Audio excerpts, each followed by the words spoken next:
everybody, it's Lynn from A Bit of Birdsong. I'm going to show you the next couple of pages in the journal. While I'm thinking about it, I believe I did show you the mushroom charm, but just in case I didn't mention that, I've added a few little things to the journal and I wanted to share those while I'm thinking about them. I put this old, it's kind of oldish. Let me see if there's a date on that. Well, that's not super old. That's about 10 years old. I thought it was older than that. I remember seeing these things through the 80s and 90s. It's a reproduction of a very old Halloween image. The original has writing around the edges. In this little bag where I was collecting treasures, I tucked a little acorn charm. It looks to me like someone put a little hook in here.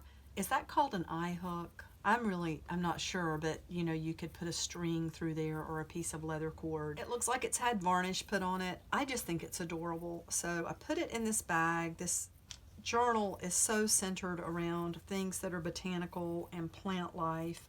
I don't think I've added anything to the shadow box. It did seem as though there were a couple of other things that I did, but I can't at the moment remember exactly what that was. I need to put a little more glue in there.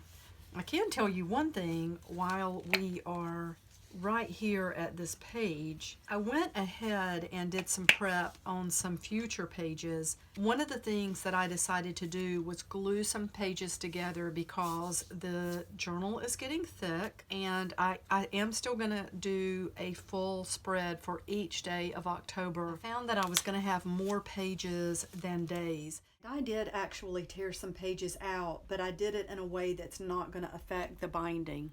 I will definitely show you that when we get to that point. Let's see, we've seen that page and that. We've seen this, and that, of course, was the 19th.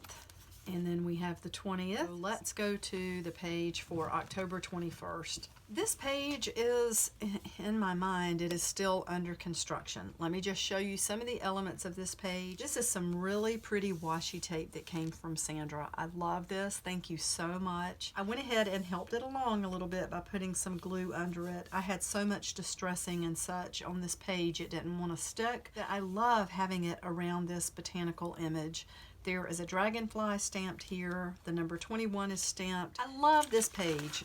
It's a large page that folds out, and inside is the little sketch from the October e-zine that I did. I knew I wanted to use some of the images from that, and I'm probably going to go back through the whole journal and cut some of the numbers and the different elements from the image zine and use them in here. What I've started doing with this piece of paper is to write down just tidbits of information. Please don't be offended by any of the names or words that are on the front here. They are not intended in this book to be either good or bad. It's just some of the terms that I have come across, some even that are new to me. We have witch, Christian witch, Abrahamic witch, pagan, Wicca, neo-pagan, voodoo, hoodoo, white magic, black magic. Here we have wizards, which is one of the reasons I loved having this washi tape on this page. That makes me think of wizards. Warlocks, magi, conjurers, magicians, and sorcerers. When you open it, I've put another note about the word hag. And then in here, I've got women were usually the caregivers and healers in the communities prior to the witch hunt craze. That made it easier to blame women when something tragic like widespread illness took place. I think it's really in our human nature to be upset and to want to be able to blame something when a tragedy occurs. And I think that happened in some part during the witch trials. It's interesting to me how the roles of male and female healers, doctors, are kind of woven back and forth throughout history as far as females being more predominant, males being more predominant. It's something that I would like to know more about. Then we get to today's page, October 22nd. This is just a fun page. I don't know why, but I associate this shape of shoe with a witch. I don't know if it's movies I saw when I was young but it just started me thinking about shoes and why this kind of shoe is sort of affiliated with a witch costume. You know, boots as well, but I don't know if boots would come to mind first of all. I did this little drawing for the October image zine because it does seem to me like it could be a witch's boot.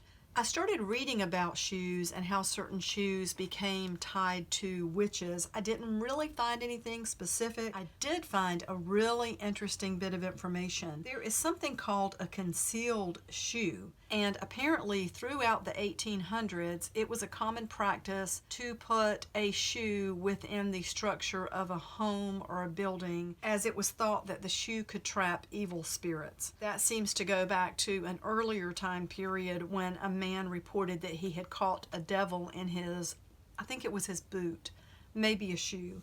There's actually a log of all the concealed shoes that have been uncovered, and it's just huge. All of these shoes that have been found in different buildings and different structures.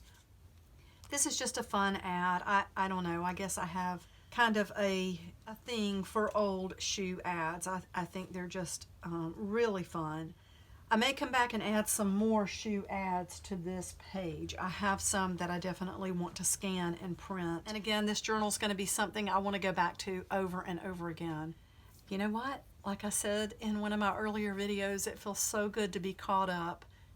I have some more things I want to share today, and maybe some vlog footage over the next week because of some exciting things that are happening. Thank you so much for watching. Thank you very much to new subscribers. I really appreciate having you here. I will see you soon, and bye for now.